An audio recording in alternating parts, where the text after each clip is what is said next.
Greetings on a quiet Tuesday night, which means we have a question and answer session, and I think a few questions have come in today. We continue with our lockdown here in Melbourne, and other parts of Australia still have lockdown, other parts of the world still have lockdowns and restrictions, but maybe not quite as much as Melbourne or Sydney. So good time during lockdown to contemplate the Dhamma. See the value of practicing Dhamma to help keep your mind calm and reflective on the way things are.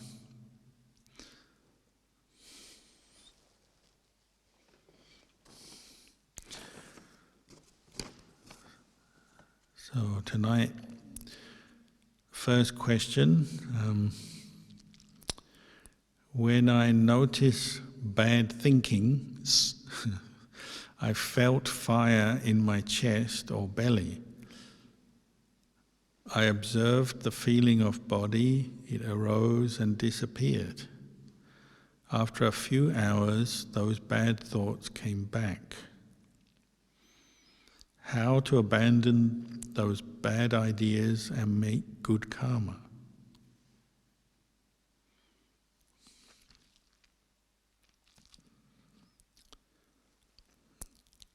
Well, you've made an important point.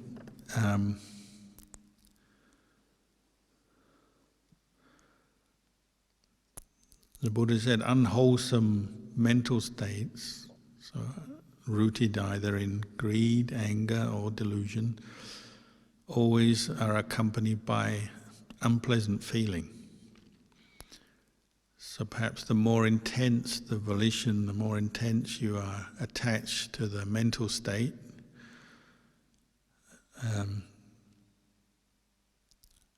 the more unpleasant the feeling. But we're constantly receiving the fruits of our old karma, moment by moment. So like you say, you have a memory come up of something in the past, and then with that, an unpleasant feeling will arise. Or sometimes just unpleasant feelings, no obvious thought related to it yet, it's just a feeling. We call this vibhaka karma, old karma manifesting. But also what we do with our mind, say, the way we think, the mental states that we bring up and dwell on, will bring new feeling as well. Will generate more good or bad feeling, depending on the quality of the intention.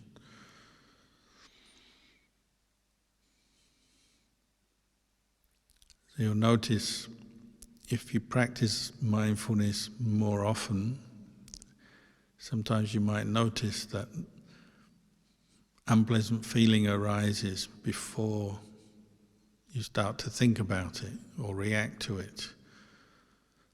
The sharper, more continuous your mindfulness is, that may become apparent. So you feel some tension when you have a memory pop up about some unpleasant experience, or if you see something that is not to your liking, hear something. So if you see a person that you associate with being, say, somebody who's against you, an enemy or a bully or someone you don't like, maybe the first thing on seeing is just an unpleasant feeling.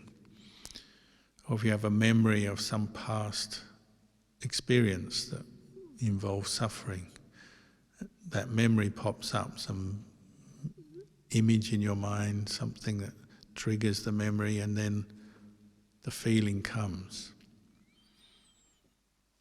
So that's your old karma coming up, seeing the person, remembering the experience, and the unpleasant feeling that comes with that is part of that karma.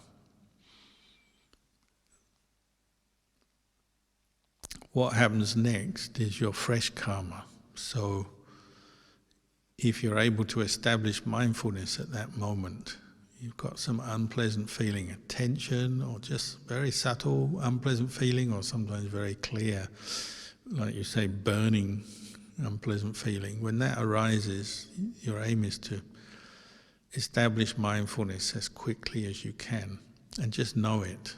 This is the way it is. At this moment, I have this unpleasant feeling coming with this thought, this memory, or burning sensation in my stomach, or whatever it may be. Just to know it. It's like this. Feels like this. And the more you can establish mindfulness, the more opportunity you have to see it in its true nature, that it's just a feeling. Just a feeling as a feeling arising there for a while and then passes away. It's temporary, it's anicca, impermanent. And if you can maintain mindfulness and observe the rising, passing away of that feeling, there's not necessarily any need for negative thoughts to continue on from there. But if mindfulness is not strong and not clear and present, then the unpleasant feeling tends to trigger more negative thinking. So in the example, you see somebody walking towards you and you recognize them as someone you don't like, or you have some personal history with them. You see them, the bad feeling, the little bit of tension, unpleasantness arises. Then you might start thinking about them. Oh, there's that so-and-so, I don't like them because they did this, and the mind starts to proliferate. So if there's no mindfulness, we start to reinforce some of that old karma and make fresh negative karma at that moment. So our aim is always to establish mindfulness, and feelings in the body, or even just subtle mental feeling. If you can have enough mindfulness, you can see the feeling as just feeling. And feeling is not a self, person, it's just a feeling. And mindfulness can observe that and observe that feeling arise, passing away, without attaching to it and then without building onto it or constructing more emotions and suffering out of that feeling. And we can do that. Feelings return, of course, it's not a one-off experience. So you keep experiencing certain feelings associated with different perceptions, memories, or just seeing or hearing something that triggers an unpleasant feeling. That may happen over and over again through your day, say, or at different times. You have unpleasant feeling arising, so each time you have to try and meet it with mindfulness. Otherwise, you tend to go back into creating negative thoughts around that issue, the memory, the unpleasant feeling. Could be you hear a sound, say like we're in the forest, or sometimes you hear a neighbour with a loud chainsaw just when you're meditating. They start chainsawing. So there's the sound and then the unpleasant feeling, and then if you're not very mindful, the mind might go, oh, who's that using a chainsaw disturbing my meditation? They shouldn't be doing it, blah, blah, blah. And your mind might keep coming back to that same perception and the same way of thinking as long as that sound keeps coming. And the same with memories. So you might find that your mind slips back into the old patterns of negative thinking through your day over and over again, different times. So the aim is to continue to bring up the effort to establish mindfulness and to look and observe. Oh, it's like this, it feels like this, so you have to accept the feeling if it's unpleasant. But as you're more mindful, you might be able to see it's just impermanent. It's not really me, it's just an experience that's arising into consciousness and then it passes away. And as you do that, little by little, you're undermining the attachment, the clinging with the sense of self-identity to that feeling. And many people have experienced through regular meditation practice that certain feelings that are triggered in their experience do start to come up less and less. They're less intense, less painful, and they start to let go of certain things they've been clinging to, so their thinking improves. Another way we can do it, you may have to put up with unpleasant feelings sometimes, but turn your thinking into more skillful thinking. So rather than going to irritation or aversion or even hatred or fear, bring up thoughts associated, say, with loving kindness, metta, goodwill for yourself. If you're suffering with an unpleasant feeling, whether it's physical or mental, bring up some goodwill. You remind yourself, talk to yourself in a good way, to be patient, to calm, to accept the feeling, not to give in to anger. We say make friends with the feeling. So if it's a feeling that's come up and you can't get rid of it, well, just accept it. Just like another person, you accept them for better, for worse, their faults, their good qualities and their not so good qualities. You just accept them like a friend. Then your mind doesn't create more suffering out of the feeling. And this is something, a skill that you keep learning through meditation, how to accept the unpleasant and the pleasant and respond skillfully with mindfulness and wise reflection. So in the case of unpleasant feeling, you can turn your mind to something more wholesome, more beneficial, rather than just keep focusing back on the feeling and I don't like the feeling and why do I have to have this feeling and the negativity. Rather than do that, you train your mind to think of something more positive. If you keep doing it, you'll get better at it. There was somebody who used to come here to meditate, and they said every time they meditate they start getting a pain in their chest. And they couldn't identify it as associated with any particular memory or problem, physical or mental, but it was there. They didn't notice it when they weren't meditating, perhaps because the mind was more distracted with other activities. But whenever they sat down to meditate, they'd notice this unpleasant feeling. And at first they said it was a real obstruction, and they just kept thinking about it, worrying about it. What is it? Where's it come from? Why do they have to have it? Because the mind was not yet very mindful. But as they practiced more mindfulness, they managed to just start seeing the feeling as just a feeling and not to react with anger or irritation, but just to notice it and not create anything more out of it, and to accept it, so with a certain amount of metta, loving kindness. They said over a period of a few years, this feeling gradually subsided, came up less often, less intensely, until eventually it just disappeared. It was never there anymore. So they assumed it was associated with some old karma, some emotion, negative emotion, some stress accumulated from work, family, in the past, whatever. And sometimes stress is accumulated and manifests both physically as a feeling or mentally as a negative feeling. But gradually, through the practice, it changed, disappeared. That's one of the wonders of Dhamma practice, is certain kinds of suffering can drop away and change and drop away and disappear in your life, and you realize, oh, things can change. It's not like it's a permanent state of affairs. So the Dhamma helps us to do that, the practice of Dhamma.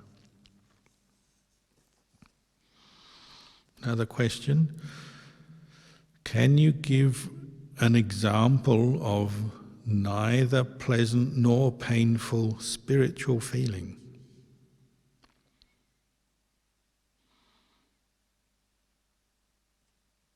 So you use the term spiritual feeling, which people usually use this word to infer something good. It's not really a word from Buddhism. Spiritual, as I said, it tends to be used to mean something good, to do with practice, to do with meditation. So perhaps you're meaning feeling of neither pleasant nor painful feeling that arises out of the practice. I mean, we all experience feeling that is neither pleasant or unpleasant through our day, through our lives. Every being will have that from time to time. When you're neither experiencing pleasure, just kind of ordinary, but there's no pain.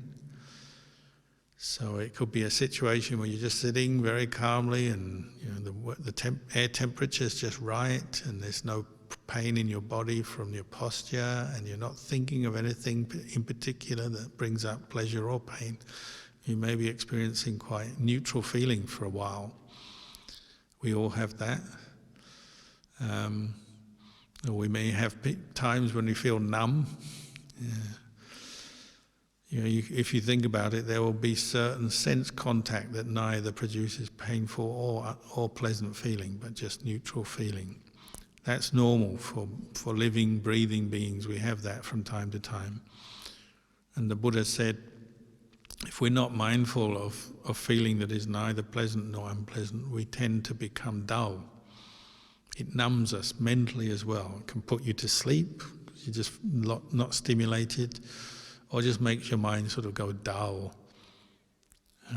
So generally as humans we're seeking pleasurable feeling all the time and trying to get away from unpleasant feelings. So we kind of know what to do with those two things. It's not always wise because we often are reacting with craving and attachment to the pleasant or the unpleasant. But neutral feeling tends to make us dull because it's not stimulating us in one way or the other. So we have to kind of be on our guard for that. So you'll find that when people meditate, they have become kind of numb, dwell in this kind of dull state where it's not unpleasant, but it's not particularly pleasant, and they kind of zone out during their meditation. It's quite common. And when you say spiritual feeling, if you're looking at the practice, well, the obvious experience of upekkha feeling as in neither pleasant nor unpleasant, neither pleasant nor painful, is from deep samadhi, jhana, and particularly fourth jhana. We just chanted the Eightfold Noble Path, and you can see the development of the four jhanas gradually abandoning the initial thought, sustained thought, piti, rapture, sukha, the feelings of pleasure.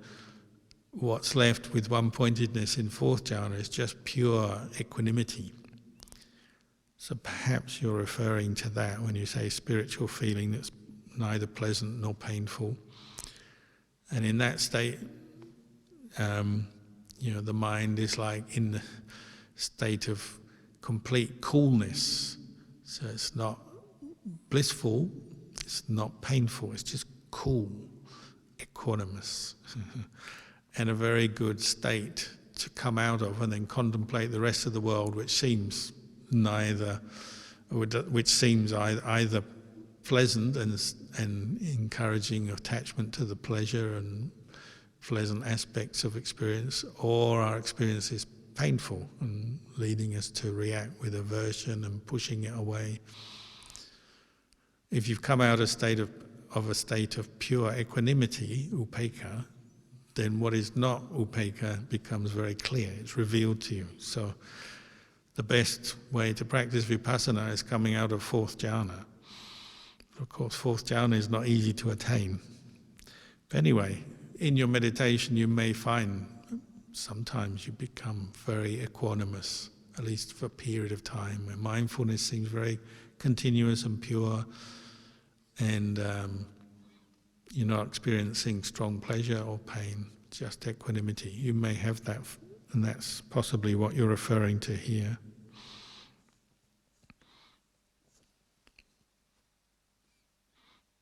If you come out of a state where your mind is very equanimous and then you contemplate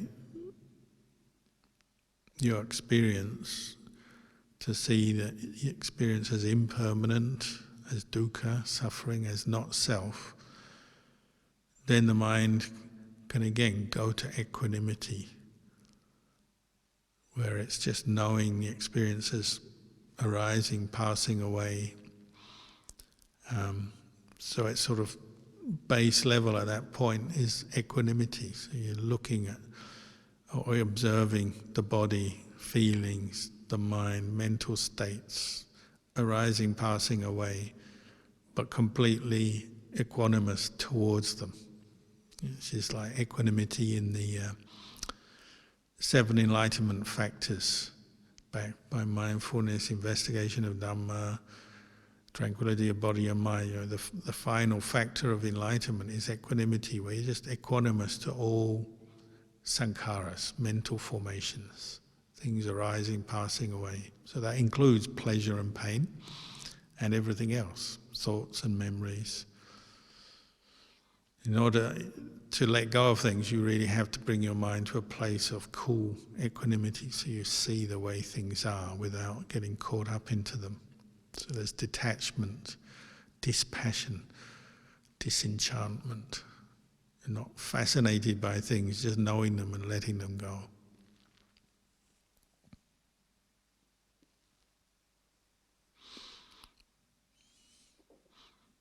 There's one monk I used to go and see sometimes called Lumpur Buddha in Thailand, who is considered to be an arahant, and he was known as the cool arahant. Not because he was cool as in fashionable, he may be that as well, but he was cool because he was always very kind of serene, cool, peaceful in his presence. And to celebrate his coolness, his equanimity, people would bring him prickly heat powder to bless. If you in Asia, in the hot countries, they use prickly heat powder to stop heat rash, so you put it on and it gives you this very cool kind of feeling for a while on your skin. He would bless that and then give it away for coolness. So at least on your skin you'd feel cool, the coolness of equanimity on your skin on a hot day maybe, and bless you and protect you. People like to do that. And he actually used to, a couple of times I talked to him and I said, "How are you feeling today?" And he'd always say, "I feel very cool." Meaning his mind is just not stirred up by the world, non-attached. Very sweet old monk, but very, very bright.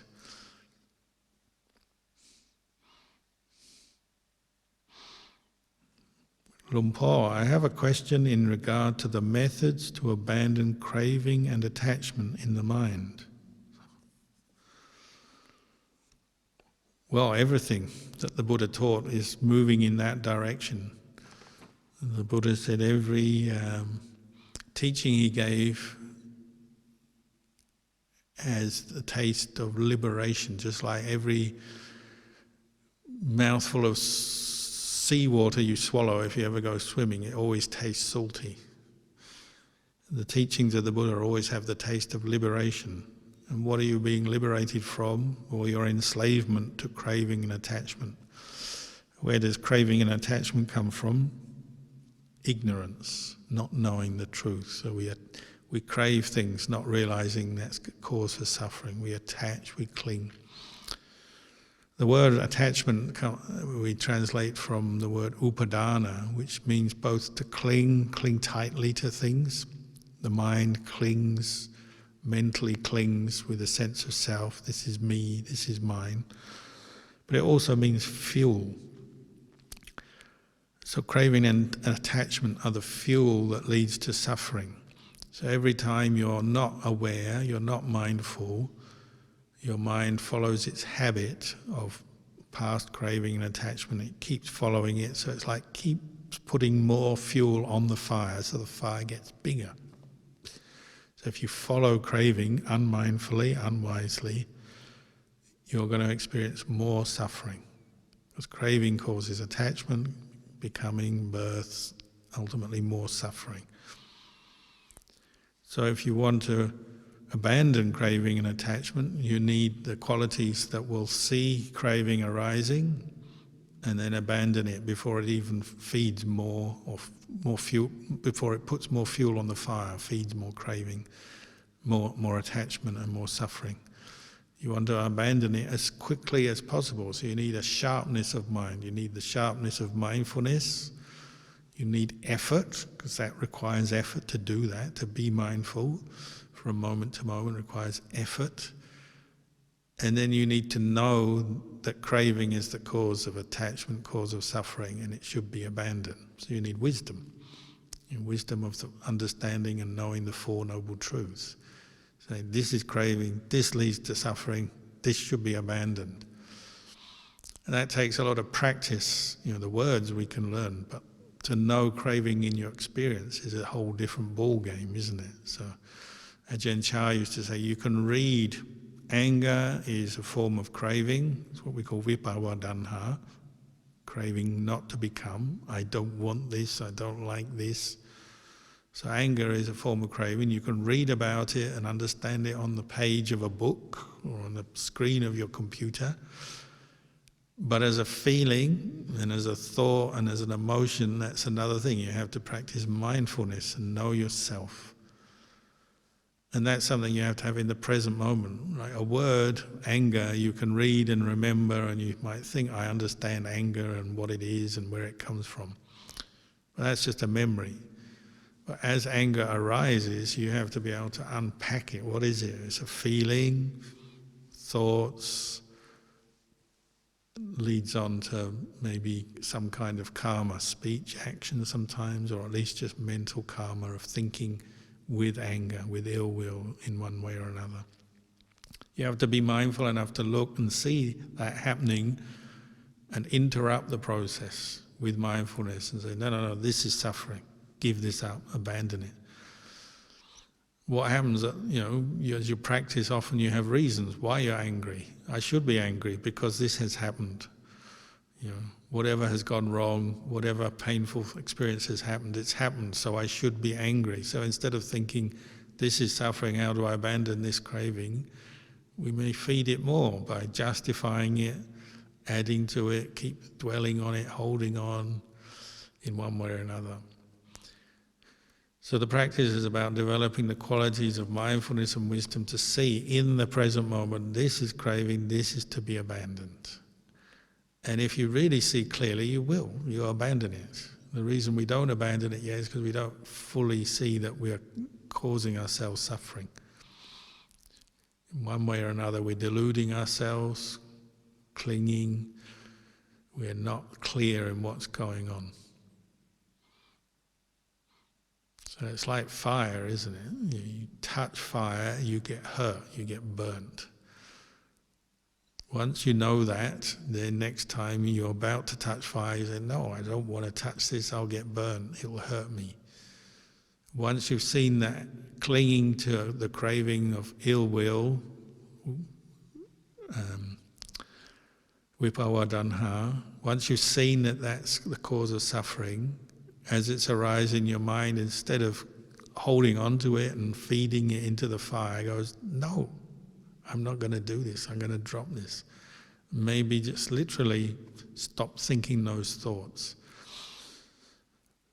Sometimes we have to do preventative methods. So you have a particular kind of craving. It could be some form of greed, lust, desire, or some kind of delusion, or some kind of ill will, aversion. You already are doing preventative practice.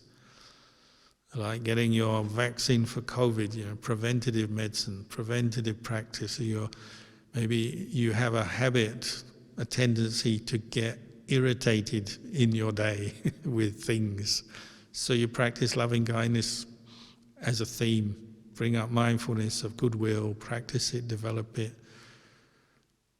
to undermine the causes for more anger to arise. And so if anger does arise, you can quickly come to the thought of goodwill and letting go of the anger. So you're already practicing before even craving has arisen. It's the effort to prevent unwholesome mental states that have not yet arisen from arising. So preventative medicine, just as vaccinations or other things we do are to prevent us getting ill. We practice things to prevent craving and attachment coming up in the mind. But then we also have medicine or the method for when it does arise, well, what do we do then? So you have a few strategies here which you have to learn and keep practicing. And over time you get better at it. Basically you get tired of suffering, don't you?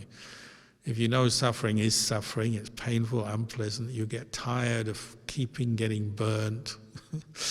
If you keep putting your hand in the fire, after a while you get tired of it. It's like, oh, I don't want that pain anymore, so I'm not going to grab hold of the fire or put my hand in it. You know that anger or greed, jealousy, selfishness, whatever it is suffering, so you get tired of holding on to it, so you let go. Through mindfulness and wisdom, your mind just lets go. Enough. And your mind, you attach more to the peaceful mind that knows these experiences as impermanent, not self, to be let go of.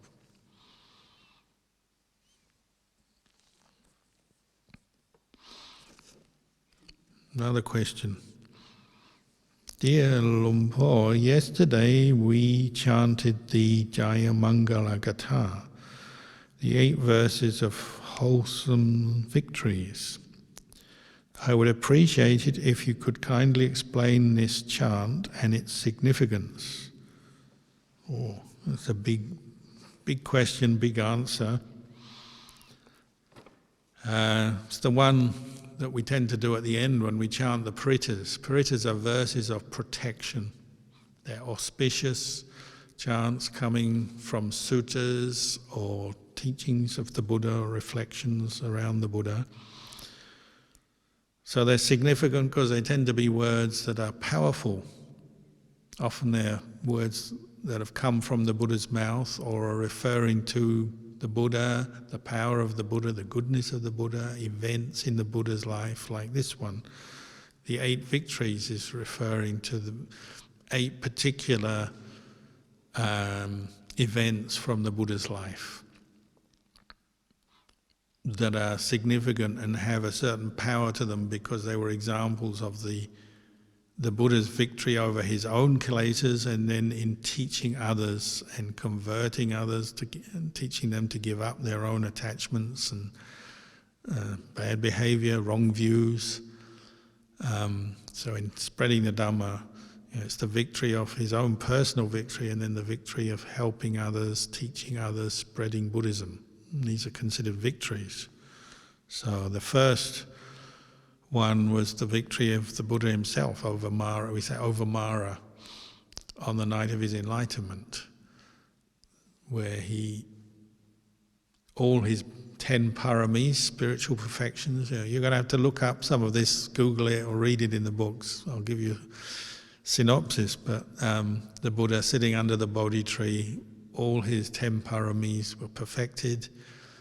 Mara, they say the hordes of Mara, whether you look at it psychologically, it's just all his attachments, his wrong views, his greed, his fear, his anxieties, his anger, was all seen through as impermanent, unsatisfactory, as not self. So he let go of all his clinging, craving and clinging on that night.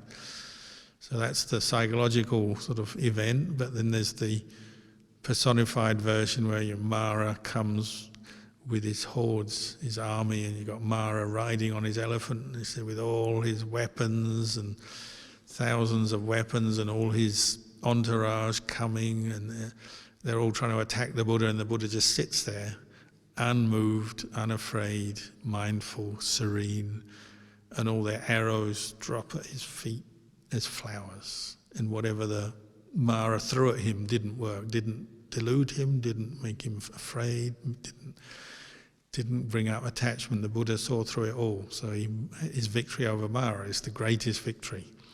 So that's a powerful thing to remember and chant, and it brings a certain good quality to the heart when you remember it.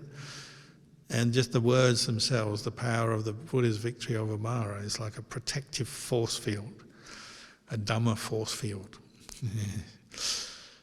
And the other 7 are like occasions where the Buddha taught beings. So the second one was Yaka.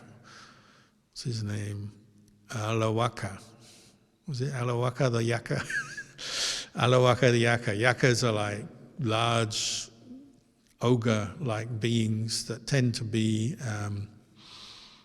in the lower heaven realm, Chatu Maharajika realm. Often they live in trees or natural areas. The big powerful beings that get angered easily, but they're powerful, so their anger is very dangerous, and they often cause trouble, run amok. So they have to be tamed by somebody spiritually advanced, like the Buddha. So Alawaka, what was he doing? He had wrong views, and he was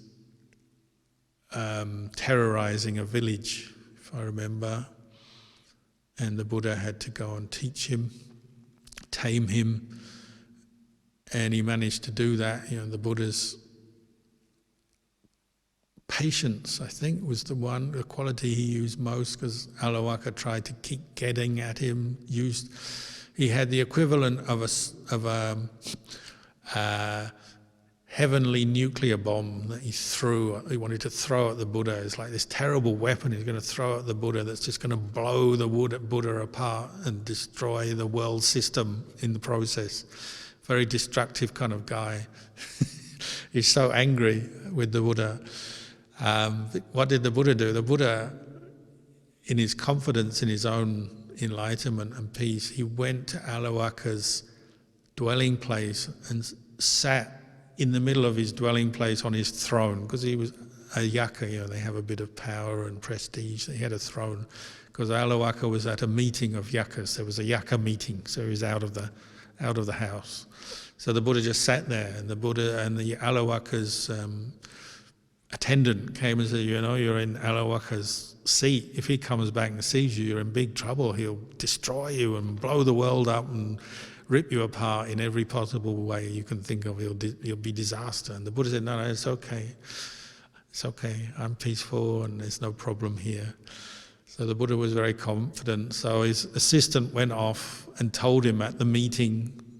Meanwhile, other yakas who were coming to the same meeting came by his house and saw the Buddha sitting there, and they all had faith in the Buddha. They saw his radiance and his serenity and his aura, and they all came and paid homage to him, and all the locals came and paid homage to the Buddha. And then they went to the meeting and they started telling Alawaka, oh, you got the Buddha in your house. He's sitting there on your own seat. You're so lucky that you got a great sage. The enlightened Buddha is in your own house. Did you see him? And Alawaka just flew into a rage. Who's this in my house? Got really angry. He said, I'm going to tear him to bits, and whatever he would say. And came charging back to the house, and they had a kind of psychic fight, and the Buddha basically just tamed all the anger of Alawaka, and he was threatening, I'm going to nuke you, I'm going to throw this nuclear weapon kind of thing at you and destroy you and the whole world. But it didn't work. So in the end, he tamed Alawaka, calmed him down, and when he was calm, Alawaka said, well, I haven't been able to defeat you with my samadhi and my barami, but I'm going to try and trick you and trip you up with some questions. So there's this famous scene where he's questioning the Buddha, and he says, what is the greatest wealth? And the Buddha says, faith is the greatest wealth.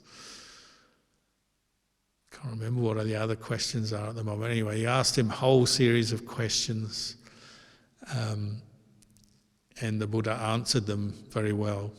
And so he finally tamed him on every level, and he became his disciple. Another great victory for the Buddha.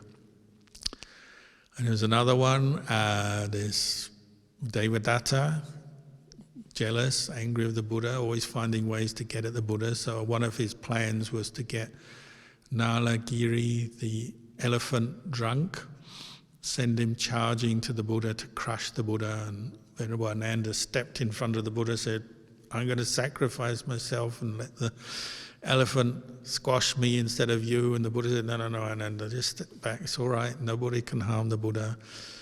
And his metta spread, and Nalagiri was tamed, so with the power of metta. There's Angulimala is another victory. Angulimala, the mass murderer who the Buddha calmed down and taught the Dhamma to give up his wrong views and evil ways, and he became an arahant. So as a a real victory for the Buddha there. Turning someone who's a killer into an arahant. It's like, amazing. Another one is Chincha, the lady who was hired by all the jealous leaders of other sects who didn't like the success of the Buddha. They hired her to ruin his reputation. She claimed that he made her pregnant and she had a false stomach, kind of a wooden frame to make her look like she was pregnant. She'd go around saying the Buddha did it. And again, Ananda said, we got to leave. She's ruining your reputation, telling everyone that you made her pregnant. And the Buddha said, no, we'll just wait. And eventually her frame fell out and she was exposed as a fraud, and the Buddha won, and everyone praised the Buddha's great patience and equanimity in that situation. So that was another one. There's a few others, aren't there? There's Bhakha, the Brahmin. Bhakha had all kinds of wrong views, and because he's a Brahma god, you live for it, a long time, eons and eons in the Brahma realms. He had the eternalist view, thinking he lives forever. He's he's around forever, so everyone has to follow him and look up to him because he's been around longer than anyone else. And the Buddha had to teach him that this is a wrong view. And one of the ways he taught Bhakha, the Brahma god, was he said, try and get away from me. I'm summarizing here. And Bhakha tried to hide from the Buddha. Anywhere in the universe you want, you can go. You're the creator of the universe. You can hide anywhere from me. And wherever he went, the Buddha could find him and see him, because the Buddha's samadhi and wisdom is much greater. And then the Buddha himself said, well, I'm going to vanish now and you won't be able to find me because I'm better than you. And so the Buddha disappeared because he's an arahant, and nobody can follow the jitta of an arahant. The jitta of an arahant doesn't alight anywhere, it's not attached to anything. So a Brahma god with all his great powers and samadhi couldn't follow the Buddha. So in the end he agreed that the Buddha was the true teacher, the true sage. There's a few others, I can't remember them all, but anyway, there's 8 victories from the life of the Buddha that we chant, and each victory is like, it's a recollection of the goodness of the Buddha, the paramis of the Buddha. There's another one, isn't there? There's Moggallana was used to sort out. Nandopananda was a Naga king who had a lot of wrong view and was terrorizing people again, a bit like the yakas. Nagas can go wrong sometimes, and he was terrorizing people, bullying people. And the Buddha, it's a sort of double victory, because he said, I could sort out Nandopananda, but I'm going to send Moggallana, my chief disciple, who has the best psychic powers. He can do it as well. So the Buddha is saying, not only can I do, but my disciples are also great in what they've achieved in their samadhi, their wisdom, their arahants. So he sent Moggallana to sort out Nandopananda, and it's probably like a Chinese movie. They flew into the sky, and Nandopananda had fire, and Moggallana had even more fire, and he used the psychic powers he developed to tame Nandopananda until he was sort of subdued and realized, Moggallana better than me, and the Buddha is Moggallana's teacher. So he finally succumbed and came to respect the Buddha. So each of these 8 victories is like something to recollect with joy, but also to see the power of the virtues and the paramis of the Buddha. And then when you recollect that, you get strength yourself when you chant it. You get reminders that the Buddha overcame Mara, overcame all these obstacles, taught the Dhamma. So it's a cause for arousing faith, energy, and the protective force of the truth of those victories. So like all the parittas, they have a certain power to them, protective power, and that's why we chant them regularly. But they're also things we can reflect on, remember the actual events that they refer to or the teachings they refer to as well. So you can get a lot out of them on different levels.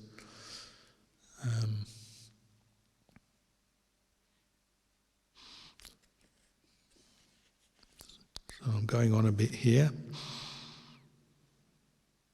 Last question. What is the meaning of the Abhaya Paritta? The Abhaya Paritta is another one we chanted yesterday.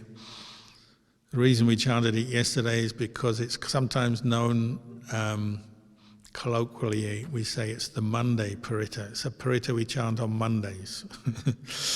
Why it's associated with Monday, I'm not sure. Anyway, Abhaya means fearlessness. So it's a Paritta we chant for warding off danger and things that cause fear in people's hearts.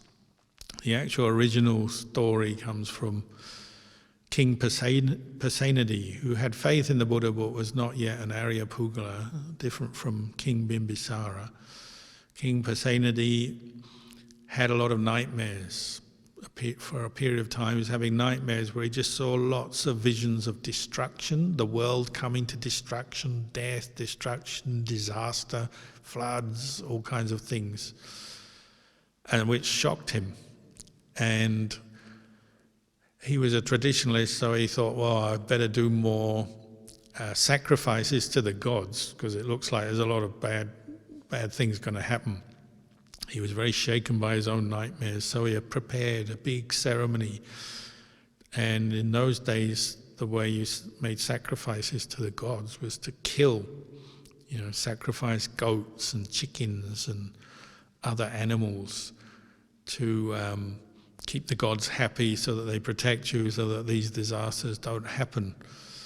And unfortunately, it still happens today. And one of the things the Buddha is famous for is teaching people not to do this anymore, pointing out that you sacrifice animals, you kill them, you're making a lot of bad karma. Luckily, Queen Malika had a lot of faith, so the queen told the king, don't do this, go to the Buddha first and check, see what he says. So the Buddha said, yeah, she was right, don't do these sacrifices, they're wrong, they're only making bad karma. And the Buddha pointed out that the events King Pasenadi saw in his mind, in his dream, were in the long, distant future after the time when Buddhism disappears from the world. There'll be lots of chaos, disaster, wars, natural disasters, and so on.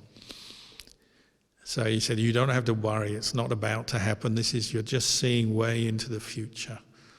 And he gave this blessing, by the power of the Buddha, the Dhamma, the Sangha, may you be protected, free from danger. So it's a very good, very short chant, very good for people who are having nightmares, sleeping problems to chant, people who are afraid of danger, from COVID, from whatever it may be, chant this one, and it's summoning up the power of Buddha, Dhamma, Sangha to protect you and ward off dangers. So that's the Abhaya Paritta. All the Parittas have their background stories. They're all quite interesting in that sense. And you can see tonight, there's questions about feelings and negative thoughts and methods to abandon craving, but there's also questions about chants. And some people say, why do we have to chant in Buddhism? Well, you don't have to, it's voluntary, but what do we get from chanting these verses? Well, you get a certain confidence and strength. You can practice mindfulness as you chant with the words. And that's just one wholesome state of mind. The faith that arises, the samadhi, the mindfulness that arises is one aspect of the practice. The other questions were more about, insight into the impermanence or the selfless nature of phenomena, of feelings, of thought formations, and so on. But there are many different aspects to the practice that work together, and some people do chant these parittas and they enter a state of samadhi. Then when they finish, then they practice vipassana, and their vipassana goes very well because the mind is calm, steady, and it's prepared for the practice of vipassana. So sometimes we need to boost our practice through different ways, and chanting parittas, suttas, reflections is one way that can help.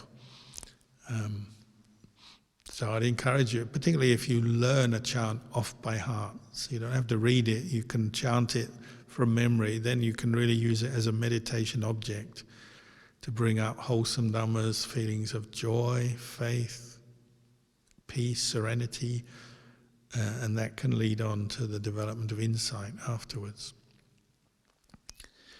So that's the end of tonight's questions, and we'll leave it there and then just pay respects to the Buddha Dhamma Sangha at the end.